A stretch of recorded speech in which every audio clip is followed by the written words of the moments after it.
Hello everyone, welcome to my channel deep study. Video start होने के पहले आप चैनल को लाइक एंड सब्सक्राइब कर दीजिए। साथ में बेल आइकन के बटन को प्रेस कर दीजिए ताकि आगे आने वाली वीडियो का नोटिफिकेशन आपको मिल सके। चलिए चलते हैं आज के हमारे टॉपिक पे। गोलीय दर्पण, स्फेरिकल मिरर। गोलीय दर्पण किसे कहते हैं? उस दर्पण को कहते हैं जिसकी परावर्तक सतह किसी खोखले गोले का एक भाग होता है। मतलब एक खोखला गोला है जिसका एक भाग परावर्तक होता है। जब प्रकाश की किरण उस परावर्तक सतह पे पड़ती है तो प्रकाश परावर्तित हो जाती है। ठीक है, आगे चलते हैं। यहाँ पर एक गोलीय दर्पण दिखाया गया है जो एक सर्कल के रूप में आपको दिख रहा होगा। इसका सेंटर है जिसको सी से डिनोट किया गया है। इसको वक्रता केंद्र कहते हैं, सेंटर ऑफ कर्वेचर। यहाँ से एक डॉटेड नुमा एक रेखा दर्शाई गई है जिसका नाम है वक्रता त्रिज्या, रेडियस ऑफ कर्वेचर। उसके बाद इसमें एक सीधी रेखा जा रही है दर्पण से जो कि प्रिंसिपल एक्सिस है।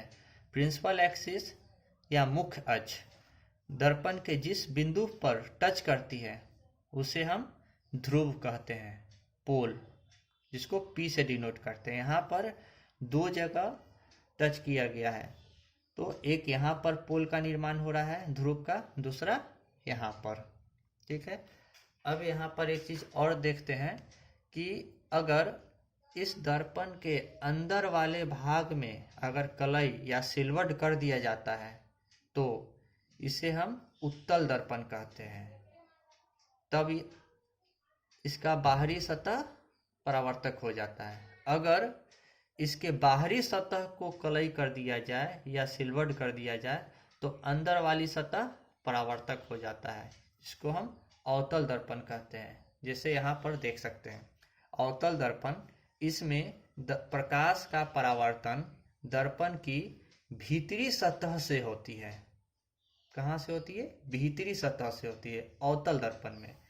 देखिए यहाँ पर भीतरी सतह ये हो गया। ठीक, उसके बाद चलते हैं उत्तल दर्पण में। इसमें प्रकाश का परावर्तन दर्पण की बाहरी सतह से होती है। ये देखिए उत्तल दर्पण है, अंदर की ओर कलई किया होगा, बाहर की ओर से इसका परावर्तन हो रहा है। इसमें प्रकाश का परावर्तन दर्पण की बाहरी सतह से हो रहा है। ठीक है, आगे चलते हैं। गोलीय दर्पण का फोकस तथा फोकस दूरी, इसके बारे में जानते हैं। अब इसको समझने के लिए सबसे पहले हम एक अवतल दर्पण लेते हैं। ठीक, एक अवतल दर्पण लिए। इसमें ये जो सीधी रेखा जा रही है जिसको हम प्रिंसिपल एक्सिस कहते हैं या मुख्य अक्ष भी कहते हैं हिंदी में। प्रिंसिपल एक्सिस के समानांतर अगर कोई किरण आती है तो परावर्तन के बाद इसके फोकस पे आकर के मिलती है। यहाँ देखिए किसी अवतल दर्पण का फोकस उसके मुख्य अक्ष पर वह बिंदु है जहाँ मुख्य अक्ष के समानांतर आती किरणें दर्पण से परावर्तन के बाद मिलती है। जब किरण यहाँ से परावर्तन के बाद मुख्य अक्ष के फोकस बिंदु पर मिलती है। ठीक, यहाँ पर देखिए उत्तल दर्पण में अब किसी उत्तल दर्पण का फोकस उसके मुख्य अक्ष का वह बिंदु है जहाँ से मुख्य अक्ष के समानांतर आती किरणें दर्पण से परावर्तन के बाद आती हुई प्रतीत होती है। जब मुख्य अक्ष के समानांतर या पैरेलल आती किरणें आई, यहाँ से परावर्तन के बाद इधर की निकल गई, लौट गई। ठीक, तो यहाँ पर हम आती हुई प्रतीत होती है, जैसे यहाँ है आती हुई प्रतीत होती है, इसलिए यहाँ पर यहाँ डॉटेड लाइन से दर्शाया गया है।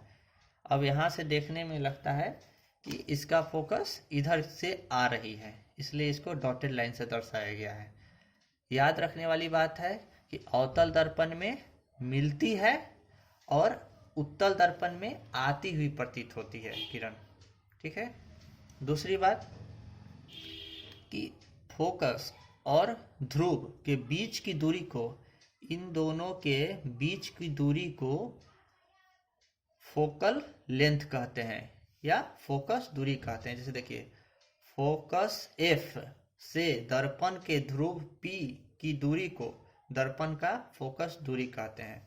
यहाँ पर भी देखिए, फोकल लेंथ निकालने के लिए फोकस F और P, यहाँ से यहाँ तक की दूरी को हम फोकल लेंथ कहते हैं। ठीक है, इतना हम आशा करते हैं कि समझ गए होंगे आप। अब इसके आगे का टॉपिक नेक्स्ट वीडियो में मिलेगा। ठीक है, धन्यवाद। चैनल को प्लीज़ लाइक एंड सब्सक्राइब कर दीजिए और साथ में शेयर करते जाइए। ठीक है, धन्यवाद।